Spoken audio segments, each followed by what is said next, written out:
Welcome to Garima GRS Education. Hello students, क्या चल रहा था? Kinetic theory of gases. तो इसमें क्या चलेगा आज? Explanation of properties of gases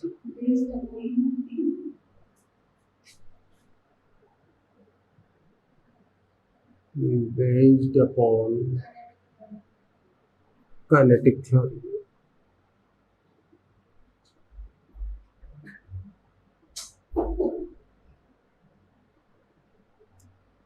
देखिए, काइनेटिक थ्योरी हम पढ़ चुके हैं। तो काइनेटिक थ्योरी के आधार पर हम गैसों की प्रॉपर्टीज की व्याख्या करेंगे। ठीक है, तो काइनेटिक थ्योरी के अकॉर्डिंग क्या था कि गैस जो होती है उसके अणु काफी दूर दूर होते हैं। ठीक है, ये बात कही काइनेटिक थ्योरी ने। अणुओं के बीच में अधिक रिक्त स्थान होता है।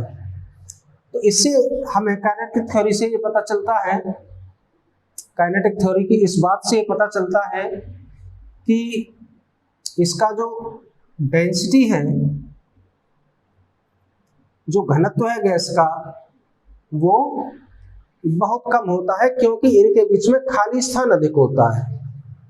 ठीक है, और इनको दाब डाल करके इसका आयतन कम किया जा सकता है क्योंकि खाली स्थान है, तभी तो ये कम हो जाएंगे। इतनी इतनी दूर है, जब इस पिस्टन को दबाया जाएगा तो ये पूरे के पूरे अणु इतनी जगह में आ जाएंगे। ठीक है, तो इसका वॉल्यूम भी कम हो जाता है। तो दाब डाल करके गैस का आयतन कम किया जा सकता है और वैसे गैस का घनत्व कम होता है, अर्थात गैसों का घनत्व कम होता है। तो काइनेटिक थ्योरी के अकॉर्डिंग हम इस चीज को समझ पा रहे हैं। ठीक है, ठोस और द्रवों के मुकाबले में गैसों का घनत्व कम होता है। ठीक है, नंबर सेकंड, और इसका जो वॉल्यूम है वो क्या है? प्रेशर के व्युत्क्रमानुपाती है। ये तो नहीं बताया, लेकिन प्रेशर को डाल करके इसके वॉल्यूम को कम किया जा सकता है, ये मतलब है। सेकंड बात हमें क्या मिलती है कि गैसों के जो अणु है वो बहुत ही सूक्ष्म है काइनेटिक थ्योरी के अकॉर्डिंग। ठीक है, बहुत सूक्ष्म है। तो बहुत सूक्ष्म होने के कारण क्या है, ये इतने हल्के हैं और तीव्र वेग से गतिमान रहते हैं, जिगजैग मोशन में। तो किसी भी इससे भी बड़े सिलेंडर में इतनी ही गैस को अगर हम रख दें, यहाँ पर इतने बड़े सिलेंडर में रख दें, तो ये गैस पूरे आयतन को घेर लेगी इसके को। ठीक है, जब पूरे आयतन को घेर लेगी तो इसका वॉल्यूम, इसी गैस का वॉल्यूम इतना भी था और इसी गैस का आयतन इतना है और इसी गैस का आयतन इतना भी हो सकता है। अणुओं की संख्या तो वही रहेगी। इसका मतलब है कि ये पूरा साइज ले लेते हैं बर्तन का, क्योंकि इन पर ग्रेविटेशन का इफेक्ट नहीं है। ग्रेविटेशन का कोई इफेक्ट नहीं है, गति इनकी तीव्र है, द्रव्यमान अत्यंत सूक्ष्म है, नेग्लिजिबल है। ठीक है, तो ये उसी के आकार को और आयतन को धारण कर लेते हैं, साइज एंड वॉल्यूम। तीसरी बात कि जब ये काइनेटिक थ्योरी कहती है कि बर्तन की दीवार पर ये लगातार मूवमेंट करके टक्कर मारते रहते हैं, जब ये टक्कर मारेंगे तो हमने प्रूव भी किया है कि इसको एक मोमेंटम ट्रांसफर करते हैं, संवेग प्रदान करते हैं। एक अणु तो है नहीं, बहुत सारे अणु हैं, तो लगातार एक फोर्स अप्लाई होता है बर्तन की दीवार पर, अर्थात गैसों में दाब होता है, गैसें दाब डालती हैं। ठीक है, ये इसकी एक्सप्लेनेशन थी प्रॉपर्टीज की काइनेटिक थ्योरी के अकॉर्डिंग। ठीक है, थ्योरेटिकली है, ये समझ में आ गया होगा।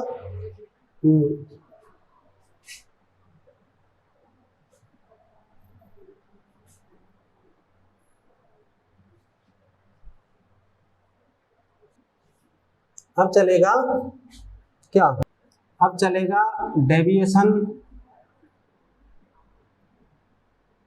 Of real gases,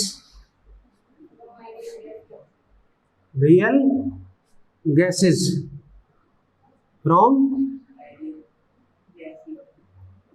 ideal gas law.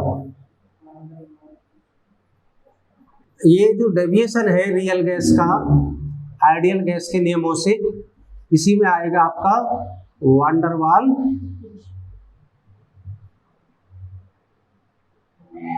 Equation. ठीक है, तो रियल गैस हमने आपको बताया था कि आइडियल गैस क्या होती है। देखिए आइडियल गैस होती है PV is equal to RT अथवा म्यू RT का पूर्णतः पालन करने वाली गैस। और रियल एक भी गैस ऐसी नहीं है कि जो इसका 100% पालन करे। कुछ रियल गैस ऐसी हैं कि जो लो प्रेशर पर, low pressure and high temperature, high temperature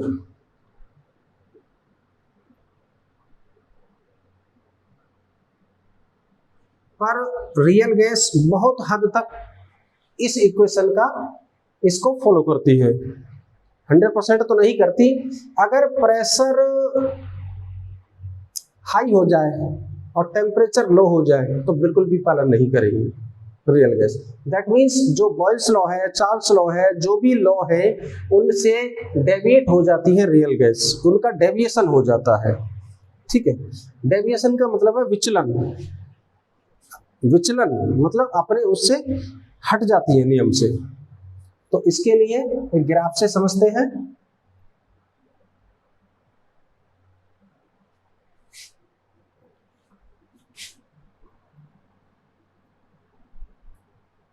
ठीक है, ये ग्राफ है, यहां ये है PV,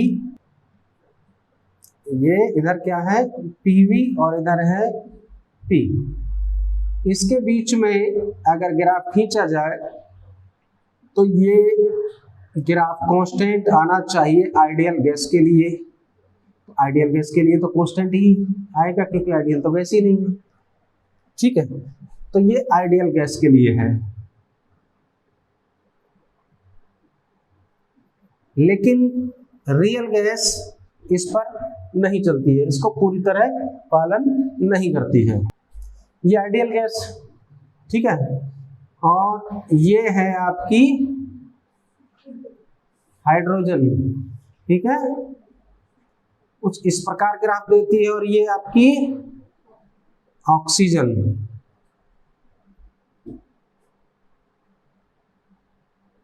ऑक्सीजन।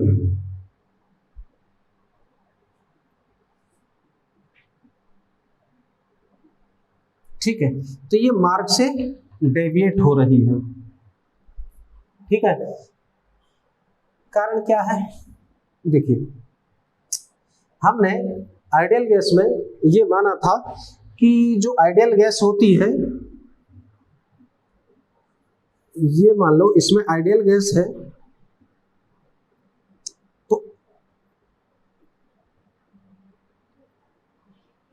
ये तो आइडियल गैस को ये माना गया था काइनेटिक थ्योरी में, उसके एजम्पशन में, कि इसका जो मॉलिक्यूल है कोई स्थान नहीं घेरता। ठीक है, कोई भी ऐसा इम्पॉसिबल है कि कोई स्थान नहीं घेरे, कुछ तो घेरता होगा। अणुओं का कुछ आकार होगा, उसने गोलाकार अणु माने थे। जब स्थान ही नहीं घेरेगा तो उसका साइज कैसे, मतलब उसका साइज कैसे पता है? कुछ स्थान घेरते हैं। ठीक है, तो इनका जो घेरा हुआ स्थान है, जो इसका अणुओं का पूरा एक स्थान होगा जो कुछ न कुछ स्थान घेरते हैं वास्तव में रियल गैस के लिए। ठीक है, अणु है तो स्थान तो घेरेंगे, तो स्थान घेरेंगे तो उसका जो नेट वॉल्यूम है, net volume of real gas के लिए है, ठीक है। आइडियल गैस में तो स्थान घेरते ही नहीं है molecule. Net volume of molecules कितना है, बी मान लिया इसको, ठीक है।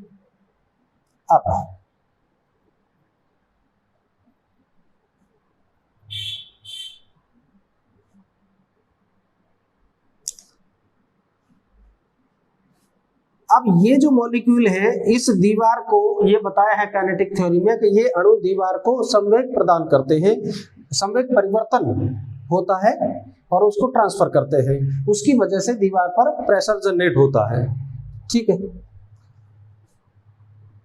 तो पूरा का पूरा प्रेशर जनरेट होता है जितना अणु के, जैसे मान लो ये अणु है बीच में, तो इस पर जो फोर्स अप्लाई हो रहा है इंटरमॉलिक्यूलर फोर्स, रियल गैस में इंटरमॉलिक्यूलर फोर्स लगता है, आइडियल में कोई इंटरमॉलिक्यूलर फोर्स नहीं है, जबकि हम जानते हैं कि इंटरमॉलिक्यूलर फोर्स तो लगेगा ही, तो रियल गैस में लगता भी है।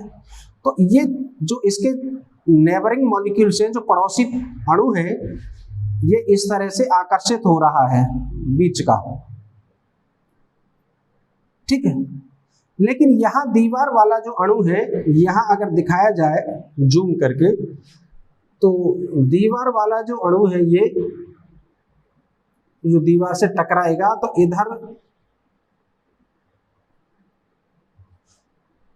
इधर नहीं कोई खींच रहा इसको, इधर कोई अट्रैक्शन नहीं है, ठीक है। तो इस पर जो नेट फोर्स है वो जीरो नहीं होगा, इस पर नेट फोर्स जीरो होगा, तो पूरा संवेग ये दे सकता था इस स्थिति में, लेकिन संवेग तो यहाँ आकर के ट्रांसफर होगा ना, तो इसका मतलब है कि ये कुछ फोर्स इधर को, नेट फोर्स इधर को अप्लाई होता है, तो संवेग परिवर्तन में जो भी force delta P over delta T is equal to जो एफ जनरेट दिखाया था हमने फोर्स में, उसमें कुछ कमी आ जाती है, क्योंकि ये संवेग इसका कुछ कम हो जाता है इधर को, जब इधर को टकराएगा और फाइनली फोर्स इधर को लग रहा है, तो कुछ मोमेंटम में इसके में कमी आ जाती है, और वो कमी एग्जर्टेड फोर्स के बराबर होती है जो अप्लाई होगा दीवार पर। इसका मतलब ये है कि प्रेशर में कमी आ जाएगी, क्योंकि P is directly proportional to F होता है, यानी P बराबर F अपॉन A होता है, तो प्रेशर में कुछ कमी आ जाएगी। ये कमी कितनी होगी ये हमको देखना है। तो देखिए नंबर ऑफ मॉलिक्यूल्स, ये जो कमी है ना, डेफिशिएंसी जो है, deficiency in pressure is directly proportional to किसके होगी, हाँ फोर्स के होगी, तो किसके, जो प्रेशर में जो कमी होगी इसको हम बीटा मान लेते हैं, चलो ठीक है। तो इस दाब में जो कमी होगी उसको हम बीटा मान लेते हैं, और ये बीटा किसके डायरेक्टली प्रोपोर्शनल होगी, ये जो कमी होगी बीटा जो डायरेक्टली प्रोपोर्शनल होगा, ये रिजल्टेंट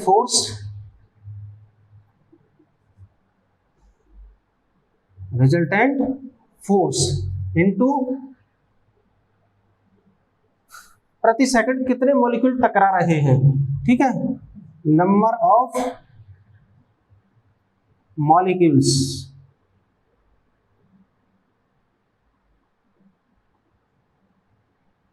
पर सेकंड, ठीक है, कितने इस पर टकरा रहे हैं उन अणुओं की संख्या, और ये रिजल्टेंट फोर्स और ये नंबर ऑफ मॉलिक्यूल्स दोनों ही गैस के डेंसिटी के ऊपर डिपेंड करते हैं, यानी कि beta is directly proportional to density, और ये भी डेंसिटी के ऊपर डिपेंड करता है। गैस का जो घनत्व है, तो घनत्व जितना अधिक होगा उतना ही नंबर ऑफ मॉलिक्यूल्स अधिक होंगे, ठीक है। इसका मतलब क्या है, ये बीटा के क्या हो गया, डेंसिटी का स्क्वायर हो गया, और beta is directly proportional to 1/v का स्क्वायर, डेंसिटी वॉल्यूम के व्युत्क्रमानुपाती होती है, क्योंकि जितने अधिक वॉल्यूम होगा उतना ही घनत्व कम हो जाएगा, उतनी गैस हल्की होती जाएगी, ठीक है, तो ये beta is directly proportional to 1/v², और beta is equal to a/v²। A क्या है? कांस्टेंट है, ठीक है। तो ये बीटा क्या है? प्रेशर में कमी।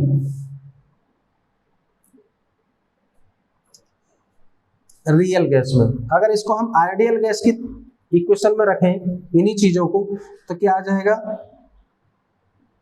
इसी चीज को हम आइडियल गैस में रखते हैं तो आइडियल गैस इक्वेशन क्या है? PV is equal to RT। तो P प्लस A/v², ये तो P हो गया, और V माइनस B, क्योंकि गैस का आयतन तो अणुओं का आयतन उसमें से निकाल देंगे, तब फाइनली गैस का आयतन बचेगा, ठीक है। और ये प्रेशर गैस का, और A/v² जो कमी हुई थी उतना इसमें जोड़ देंगे, तो आइडियल के लिए फॉलो करेगा, इज इक्वल टू RT। और ये है वान डर वाल्स इक्वेशन। तो इस समीकरण का वास्तविक गैसें पालन करती हैं और लो टेम्परेचर और हाई प्रेशर पर भी पालन करती हैं, ठीक है। ये था डेविएशन। तो ये आपका क्या है? वान डर वाल्स इक्वेशन।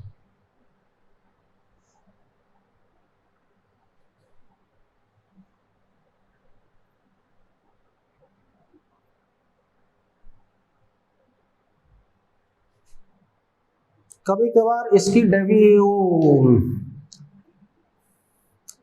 डायमेंशन भी पूछ ली जाती है, तो P plus A/v² V minus B is equal to RT।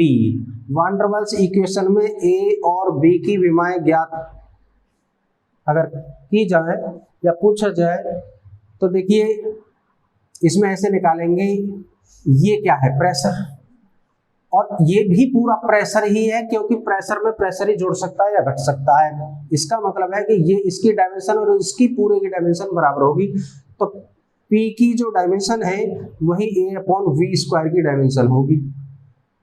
V volume में A की डायमेंशन आप निकाल सकते हैं, और ये B की डायमेंशन तो B की डायमेंशन के बराबर होगी, क्योंकि भौतिक राशि अगर सेम यूनिट की है तो ही घट सकती है अथवा जुड़ सकती है, ठीक है।